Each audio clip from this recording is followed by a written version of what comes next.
તો વડોદરામાં બીએલઓની કામગીરી કરતા મહિલા કર્મચારીનું પણ મોત નીપજ્યું હતું, જેમાં મહિલા કર્મચારીના મોત થતા કર્મચારીઓમાં ભારે રોષ જોવા મળ્યો। જેમાં વડોદરામાં નગર પ્રાથમિક શૈક્ષિક સંઘની કલેક્ટરને રજૂઆત, કર્મચારીઓનું ભારણ ઘટાડવા કલેક્ટરને આવેદનપત્ર પાઠવવામાં આવ્યું।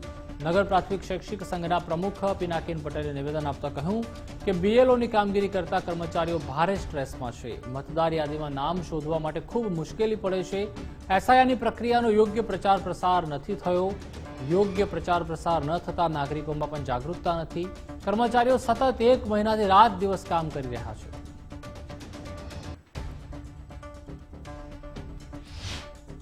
જે શિક્ષકો અથવા તો કોઈ પણ પ્રકારના જે કર્મચારી છે એમને એટલું બધું દબાણ કરવામાં આવી રહ્યું છે કે એક ટાર્ગેટ આપવામાં આવેલો છે કે ભાઈ તમારે આટલી કામગીરી આટલા સમયની અંદર પૂર્ણ કરવાની, પરંતુ જ્યારે બીએલઓ વિસ્તારમાં જાય છે, ઘરે ઘરે ફરે છે, પરંતુ એક પણ નાગરિક એ પોતે ક્યારેય ફોર્મ ફિલઅપ કરેલું હોતું નથી અને વારંવાર ધક્કા ખાવા પડતા હોય છે।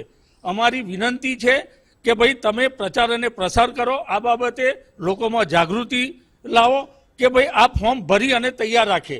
વારંવાર જવાથી બીએલઓ ત્રાસી જાય છે, બીએલઓ માનસિક રીતે હેરાન પરેશાન છે અને એમને જે ટાર્ગેટ આપવામાં આવે છે એ કોઈને કોઈ રીતે પૂર્ણ કરી શકતો નથી અને આવી લીધે જે સતત તાણ અનુભવે છે અને આવી દુઃખદ ઘટનાઓ બને છે।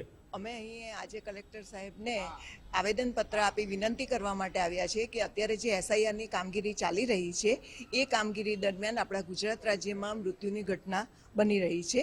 આજે જ આપણા વડોદરા શહેરની અંદર પણ આઈટીઆઈના કર્મચારી શ્રી ઉષાબેનનું મૃત્યુ થયું છે હાર્ટ એટેકથી। હવે આ તાણને કારણે થઈ રહ્યું છે, કામનું પ્રેશર વધી રહ્યું છે, કારણ કે એમનું પોતાની કાર્યસ્થળનું તો પ્રેશર હોય તે ઉપરાંત પણ એસઆઈઆરની કામગીરી ખૂબ જ ઝડપથી કરાવવામાં આવી રહી છે અને નાગરિકમાં જનતામાં એટલી જાગૃતતા નથી। એસઆઈઆર તેમના માટે કેટલું ઇમ્પોર્ટન્ટ છે એ ઇમ્પોર્ટન્ટ સમજાવવાની જરૂર છે।